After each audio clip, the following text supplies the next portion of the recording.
কি রে, তুই না অফিসে গেলি? মা, আমার ওয়াইফ, আমি বিয়ে করছি। মানে কি?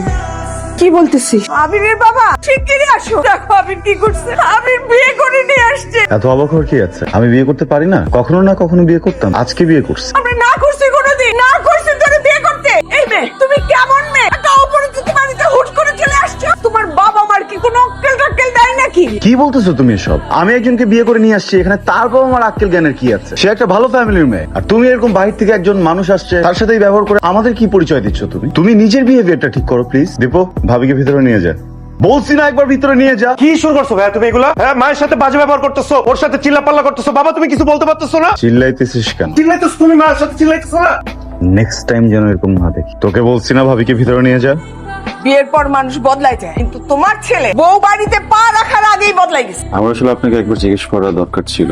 আমার মনে হয়েছে এই বাড়িতে আসলে শাড়ি পরাটাই ভালো হবে। সরি, আপনার অ্যাডজাস্ট করতে অনেক কষ্ট হয়ে যাচ্ছে। না, আমি ঠিক আছি। আমার মা কিন্তু খুবই সুইট মানুষ। বাড়ি বড় ছিল তো আমি। প্রত্যেকটা বাড়িতে স্বপ্ন থাকে ছেলের বিয়েতে কি করবেন না করবেন, না জানিয়ে বিয়ে করে ফেলেছি। এই জন্য আজকে একটু আমার মার হয়ে বা পরিবারের সবার হয়ে আমি খুবই দুঃখিত। যে আপনার হয়েছে আর নেবি জ্যামটা দেই। প্রেমের বিয়ে তো অনেক দেখছি, কিন্তু এরকম বিয়ে কখনো দেখিনি। পরিবার কোনো খোঁজ খবরই রাখতেছে না। আচ্ছা, শ্বশুর বাড়ির কথা না হলে না ভাবছি, কিন্তু মেয়ের কথা চিন্তা করেও তো কিছু গয়নাগাটি মানুষ দিয়ে দেয় সাথে। খেতে তো কোনো খবরই নেই। মেয়ে কোথায় গেল, কার বাড়িতে গেল, কেমন আছে, কোনো খোঁজ খবরও নিতেছে না। কেমন পরিবার আল্লাহই জানে। আমি প্রত্যেকদিন সকালবেলায় বাসা থেকে বেরোই, রাতে ফিরি, সারাদিন কাজ করি। এর একটাই কারণ, যেন ঠিক মতো এই পরিবারটা সঞ্চালন করতে পারি, যেন কখনো তোমাদের কোনো কিছুর অভাব বোধ না হয়। এর বিনিময়ে কিন্তু তোমাদের কারো কাছ থেকে আমার কোনো কিছু চাওয়া পাওয়ার নেই। কিন্তু ছোট্ট একটা রিকোয়েস্ট আছে, আমার ওয়াইফ তার ফ্যামিলিকে ছেড়ে এই বাড়িতে আসছে আমার জন্য। এই বাড়ির কেউ যেন আমার ওয়াইফের সাথে কোনো রকমের কোনো বাজে আচরণ না, আর যদি করে আমি কিন্তু ব্যাপারটাকে একদম ভালোভাবে নিব। আমার কি অত বড় সাহস আছে? আচ্ছা বাদ দাও না, খাও, নাস্তা করো। খাবার টেবিলে এত কথা বলতে নেই। তুমি খাও, আমার তো নাস্তা গলা দিয়ে নামতেছে না। রাফি, রাফি, হ্যাঁ বলো। কালকে থেকে অফিসে বসবি। কাল থেকে অফিসে বসবো মানে? অফিসে বসবি মানে অফিসে বসবি। ভাইয়া, সামনে আমার এক্সাম আছে, পড়ালেখা করতে হবে। আর হুট করে বললে হবে নাকি? সপ্তাহে কদিন ক্লাস তোর? 2 দিন। 2 দিন ছুটি। এইভাবে পড়ালেখা করলে তো আমার মানে পড়ালেখাই বন্ধ হয়ে যাবে। আগামী মাস থেকে যখন ইউনিভার্সিটির খরচ দেওয়া বন্ধ করে দিব, তখন এমনিও পড়াশোনা বন্ধ হয়ে যাবে। শুনছো তুমি? শুনছো কি বলে গেল? ছোট ভাইয়ের পড়াশোনা বন্ধ করে দিতেছে। এই তো মাত্র শুরু। খাও, এখন পেট ভরে খাও।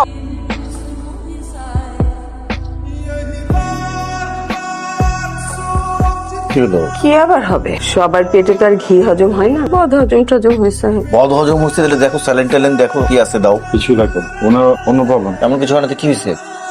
আয়েশা প্রেগন্যান্ট। কি কি বলতেছিস তুই? প্রেগন্যান্ট। আমি ওকে একটু দেখে আসছি, তোমরা খাও। কি বলে গেল? সে তো হতে পারে না। তাহলে এটাই কারণ না? এটাই হুট করে বিয়ে করার কারণ হচ্ছে এটাই? এই পাড়ায় আর আমাদের থাকা হবে না। তুমি অন্য পাড়ায় আমাদের জন্য বাড়ি খোঁজো। তুমি আশেপাশের মানুষকে মুখ দেখাবো কি করে? আত্মীয় স্বজনকে মুখ দেখাবো কেমন করে? বৌমা, একটু আসো তো, তোমার সাথে একটু কথা ছিল। কিভাবে যে বলবো, 2 দিন হয় নাই তোমাদের বিয়ে হয়েছে, এখন এসে বলতেছে নাকি তুমি নাকি প্রেগনেন্ট। আমার এই কথাটা তো বিশ্বাসই হইতেছে না। এই কথা আমি মা হয়ে কেমনে সহ্য করি তুমি বলো? ভুল বুঝতেছেন। কি ভুল বুঝতেছি? আমি কি ছোট বাচ্চা? না মা, বাচ্চাটা আবিরের না। এটা আমি কি শুনলাম? আমি এটা কি শুনলাম? আল্লাহ, কি হয়েছে কি? আমি তোমাকে বলতে পারবো না, আমার মুখ দিয়ে এটা বার হবে না। তোমার ছেলেকে ফোন করো, তার নিজের মুখে শুনো। তুমি শান্ত হও, শান্ত হও, আমি দেখতেছি। আল্লাহ, কি হয়েছে? কি হয়েছে মার? তোর মা একটু উত্তেজিত হয়ে অসুস্থ হয়ে পড়ছিল আর কি। আবার কি নিয়ে উত্তেজিত হয়েছে? বাসা কোনো প্রবলেম হয়েছে? আরে হয়েছে এটা কি আমাকে বলতে হবে তো। কি জিজ্ঞেস করতেছিস তোর বাপকে? কি জিজ্ঞেস করিস? কি বলবে তোর বাপ? তুই তো তোর লজ্জা শরমের মাথা খাইছিস। মা কি হয়েছে আমাকে বলো না, আমি এখন বুঝতেছি। কি হয়েছে কিছু জানিস না? না কিচ্ছু বুঝতে পারছিস? জিজ্ঞাসা কর তোর বউকে। এই মেয়ে, এই এদিকে বের হও। এখন কেন ঘরের মধ্যে বসে আছো? বের হয়ে বলো তোমার স্বামীকে। একটা রাস্তার মেয়েকে আমাদের বাসায় এনে বলছো যে এটা হচ্ছে তোমাদের বৌমা। মুখ বুঝে সহ্য করে নিস, কিচ্ছু বলি নাই। তার 2 দিন পরেই বলছে যে প্রেগনেন্ট। আমরা সেটাও মেনে নিছি, কিচ্ছু বলি নাই। এখন এই মেয়ে বলতেছে ওর পেটে যে বাচ্চা, তার বাপ আমার ছেলে না। তো প্রবলেম কোথায়? হ্যাঁ, আমি মেয়েকে বিয়ে করে বাসায় আনছি, তার পেটের বাচ্চাটাও আমার না। তো এখন কি করবো বলো আমাকে? আমি তো মেনে নিচ্ছি, সংসারটা তো আমি করতেছি মা, তুমি তো সংসার করতেছো না। ও তো আমার ওয়াইফ, তোমার ওয়াইফ না। আমার যদি প্রবলেম না থাকে তোমাদের কি প্রবলেম বলো? মা ফাইন, আমি এক্ষুনি মেয়েকে ডিভোর্স দিয়ে দেবো। আমি এখন ওনাকে ডিভোর্স দিয়ে বাড়ি থেকে বের করে দিব। তুমি আমাকে একটা কথা সিগনেচার দিয়ে দাও যে তুমি আমার জন্য যে মেয়ে পছন্দ করে আনবা সেই মেয়ে কখনো কোনো সম্পর্কে ছিল না। আনপ্রেডিক্টেবল পৃথিবী এইটা, কোথায় কি হচ্ছে কেউ জানে না। আমি জানি আমার ওয়াইফের সাথে কি কি হয়েছে, আমার তো প্রবলেম নাই। তাহলে তো কোনো প্রবলেম প্রবলেমই নাই, কোনো সমস্যা নাই। ঠান্ডা করেন। এই তুমি কোথা থেকে আসছো? এটা আমাদের পারিবারিক সমস্যা, আমরা নিজেরা ঠিক করবো। তুমি এখানে ঢুকছো কেন? যাও তুমি, বেরো বেরো আমার বাসা থেকে।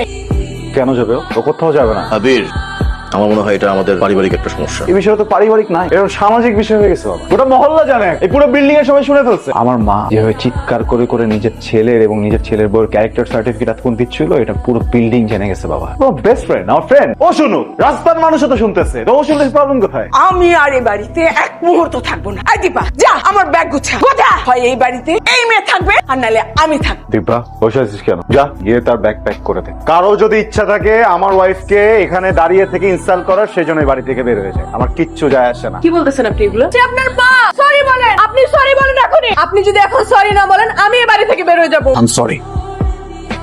মা, আমি কখনো চাইনি আমার কারণে আপনাদের পরিবারের ঝামেলাটুকু হোক। মা, আমি আমার সবকিছু ছেড়ে এখানে আসছি। মা, আমার কোথাও যাওয়ার জায়গা নেই। মা, আমাকে ঘর থেকে বের করে দিয়েন না। না, বাজার টাকা কতদিন? 20,000। বাকি 20,000 কি পরে দিবি? না, এটা দিয়ে চলো। মানে পুরা মাসে 20,000 টাকা দিয়ে বাজার করতে হবে? এই 20,000 টাকাই হয়? তার উপর বিয়ে করে আবার বউ নিয়ে আসছি। চলে এই 6 জনের সংসার? এর মধ্যে তেল, সাবান, পানি সব লাগবে। চলবে চলবে এই টাকা দিয়ে? মা, আমি তো এত রিয়াক্ট করার মতো কিছু দেখছি না। আমার কাছে থাকলে আমি অবশ্যই তোমাকে দিতাম। ব্যবসা ভালো যাচ্ছে না। দেখো, এই শহরে এমন অনেক পরিবার আছে 10,000 টাকা দিয়েও চলে। প্রত্যেকদিন তো তোমার ভালো বাজার করার কোনো প্রয়োজন নেই। একটু কম খাই, কম খেলে তো মানুষ মরে না, তাই না? আর তার ভিতরে আমি বিয়ে করেছি, আর ভবিষ্যৎ আছে, আমার বাচ্চা কাচ্চা হবে না, ওদেরকে আমি কি দিব? বড় বড় কথা। ও, এখন বুঝতে পারলাম এই 20,000 টাকা দেওয়া কার কাছে। এইটা তো তোর মুখের কথা না, আমি কিচ্ছু বুঝি না। এই টাকা দিয়ে আমি সংসার চালাতে পারবো না। এই দিনে এই 20,000 টাকায় চলে? তোমরা যদি না খেয়ে অসুস্থ হয়ে যাও, আমি আর 1 টাকা বাড়তে দিব না। আমি পারবো না। তুই প্রত্যেক মাসের বাজার করবি।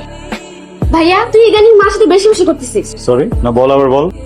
আসলে আমি এমনিতেও তোর সাথে কথা বলতাম। তোর হাতে জাস্ট 3 মাস সময় আছে। 3 মাস পর থেকে নিজের পড়ালেখার খরচ নিজে চালাবি, নিজের টাকায় নিজে পড়বি। কথা বোঝা গেল? কথা বোঝা গেছে। এত বছর এই সংসারটা তো আমি চালাইছি, কিন্তু এমন তো না যে খুব সচ্ছল ছিলাম বা অভাব দেখি নাই কখনো। কিন্তু আমি কিন্তু আমার পরিবারের সাথে আমি এই ধরনের বিহেভিয়ার করি নাই। বাবা, তুমি সবসময় এই পরিবারের জন্য সেটাই করছো, যেটা ঠিক। আমিও আমার পরিবারের জন্য ওইটাই করতেছি, যেটা ঠিক। লাভ দেন। আমি এত হেল্প করছি না, এই বাড়িতে নিয়ে আসছি, আমার পরিবারের অংশ বানাইছি, আমার জীবনের অংশ বানাইছি। এটা অনেক বড় ভুল হয়ে গেছে না? এটা শাস্তি তো আমাকে পেতে হবে। লাভ দেন, যেন আমার শাস্তি হয়, আমার পরিবারের শাস্তি হয়। কি এগুলো? এগুলো কি?